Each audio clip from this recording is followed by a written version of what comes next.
નમસ્કાર દોસ્તો, વિડીયોમાં ફરી એક વખત તમારું સ્વાગત કરું છું।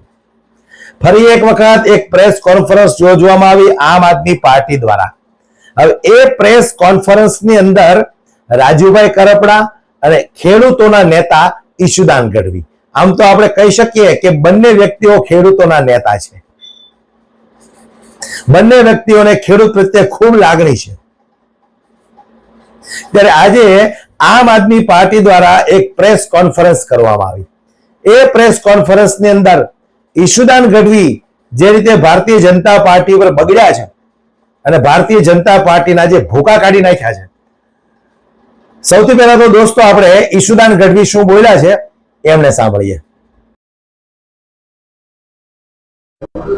મિત્રો, વિસાવદરની ચૂંટણીમાં ભાજપે હાર અનઓફિશિયલી સ્વીકારી લીધી છે એવી હાલત ઉપર આવી ગઈ છે। ત્યારે ભાજપે આખી ફોજ ઉતારી છે।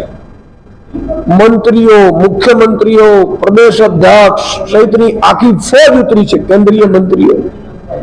છતાંય પણ વિસાવદરના એક એક ગામમાં ભાજપને જાકારો મળી રહ્યો છે। ભાજપની સભાઓ થવા દેવામાં નથી આવતી।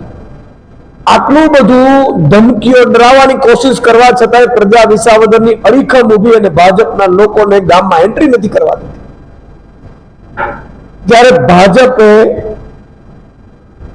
વિસાવદરની ચૂંટણીમાં પોતે હાર સ્વીકારી લીધી છે, એ સ્થિતિમાં આવી ગઈ છે, ત્યારે ભાજપે એક નવું ગતકડું શરૂ કર્યું છે। ગતરોજ અમારી વિસાવદર શહેરમાં માનનીય મારા ઉમેદવાર શ્રી ગોપાલભાઈ ઇટાલિયાની જ્યારે જનસભા હતી, ત્યારે ભાજપ અને ભાજપના ઉમેદવાર સમર્થિત ભાજપના ગુંડાઓએ એમની ઉપર હુમલો કરવાની કોશિશ કરી, અમારા કાર્યકર્તાઓ ઉપર હુમલો કરવાની કોશિશ કરી અને લોકતંત્રની હત્યા કરવાની શરૂઆત કરી છે। ભાજપ જ્યારે પહોંચતી નથી ત્યારે શામ, દામ, દંડ, ભેદ, પણ એ ભાજપે સમજવું જોશે કે આ વિસાવદરની જનતા છે। ન વિસાવદરની જનતા ડરવાની છે તમારી તાનાશાહીથી, ન આમ આદમી પાર્ટીના કાર્યકર્તાઓ ડરવાના છે કે ન ગોપાલ ઇટાલિયા ડરવાનો છે। તમે જે રીતે હાર ભાડી જવાથી રઘવાયા થયા છો, ભાજપ અત્યારે આખી પાર્ટી એટલી હદે કન્ફ્યુઝ થઈ ગઈ છે કે જ્યાં જાય ત્યાં એક જ વાત છે કે ગોપાલ ઇટાલિયા, ગોપાલ ઇટાલિયા, ગોપાલ ઇટાલિયા। ત્યારે ભાજપે જે કાયરતાપૂર્ણ કામ કર્યું છે, ભાજપના નેતાઓએ અત્યારથી ગુંડાગર્દી દેખાડી છે। વિસાવદરની જનતા ક્યારે ગુંડાઓને સ્વીકારતી નથી। વિસાવદરની જનતા ક્યારે લુખ્ખા, બળાત્કારીઓને, કૌભાંડીઓને સ્વીકારતી નથી। ત્યારે વિસાવદરની જનતામાં એક રોષ જાગ્યો છે। મિત્રો, ઘણા લોકોને ફોન કરાવડાવ્યા, ઘણા લોકોના ફોન આવ્યા કે ગોપાલભાઈ ઇટાલિયા પર શું હુમલો થયો છે। કોઈ ચિંતા કરવાની જરૂર નથી। ગોપાલભાઈ ઇટાલિયા ભાજપ અને એના મળતિયાઓને અડીખમ જવાબ આપવા માટે કટિબદ્ધ છે। ગોપાલ ઇટાલિયા એટલા મજબૂત નેતા છે, કોઈએ હિંમત હારવાની નથી। ગોપાલ ઇટાલિયા જવાબ આપશે, ચૂંટણીમાં પણ આપશે અને જીત્યા પછી વિધાનસભામાં પણ ભાજપના નેતાઓને દોડાવશે।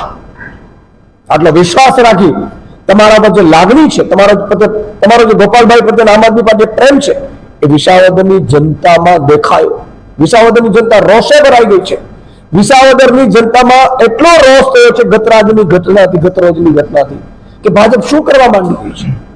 ગુંડાઓ ઉતાર્યા છે, લુખાઓ ઉતાર્યા છે, બેખોફ રીતે પ્રજાને ડરાવે એ રીતે તમે કબજે કરવાની કોશિશ કરી છે। એટલે વિસાવદરની જનતાએ નક્કી કર્યું છે કે 19 તારીખે આ હુમલાનો પણ જવાબ જડબાતોડ ભાજપ એની તાનાશાહી અને ગુંડાઓને આપવામાં આવશે। મિત્રો, આજે વિસાવદરની જનતામાં એક પ્રકારનો ગોપાલભાઈ પ્રત્યે પ્રેમ અને ભાજપ પ્રત્યે નફરત જોવા મળી।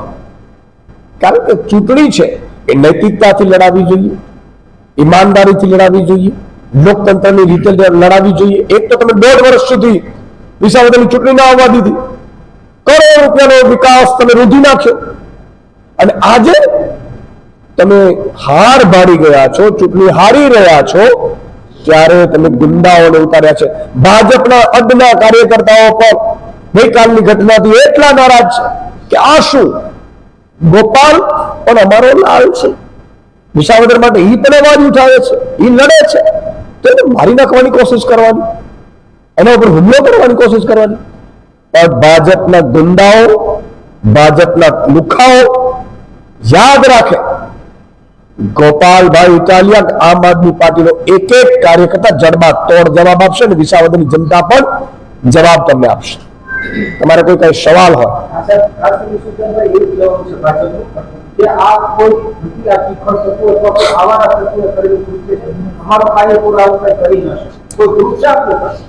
જે રીતે ગોપાલભાઈમાં જે વિડીયોમાં દેખાઈ રહ્યું છે, જે હુમલાઓ થઈ રહ્યા છે, જે રીતે પોલીસ સ્ટેશનમાં ગોપાલભાઈ અને યુવરાજસિંહ સહિતની અમારી કાર્યકર્તાઓની ટીમ પહોંચી હતી, આપ એમાં જોજો.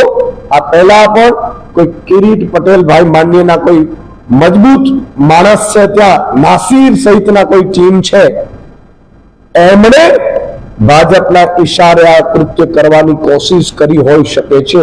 આ પોલીસનો વિષય છે.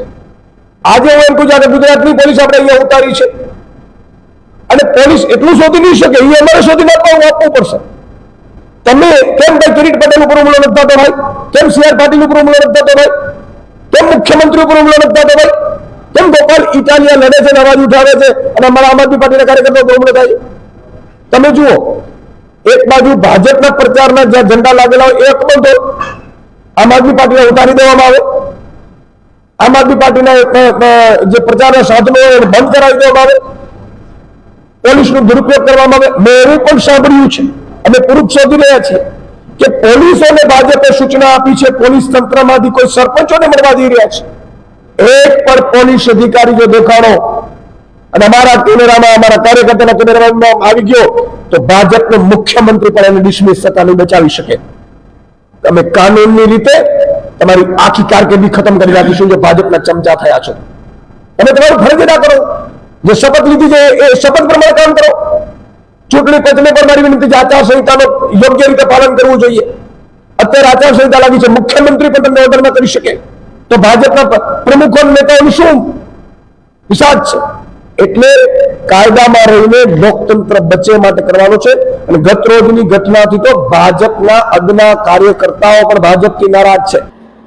તો વિસાવદરની જનતાને આહવાન કરું છું, ફરી એક વખત વારંવાર કરતો આવ્યો છું, હજી પણ કરવા પડશે મારે, ભૂલાઈ ન જાય માટે. આમ તો સમજદાર છે જ જે લોકોએ મનમાં નક્કી કરી લીધું છે કે ગોપાલ ઇટાલિયાને જીતાવાનો છે, આમ આદમી પાર્ટીને જીતાવાની છે, એ લોકો કોઈ પણ સંજોગે પોતાનો નિર્ણય બદલવાના નથી. ત્યારે જે રીતે ઈશુદાન ગઢવીએ ભારતીય જનતા પાર્ટીની ધોળ કાઢી નાખી, આ બાબતે તમારું શું કહેવું છે દોસ્તો, મને કોમેન્ટ બોક્સમાં જરૂરથી જણાવજો. ધન્યવાદ.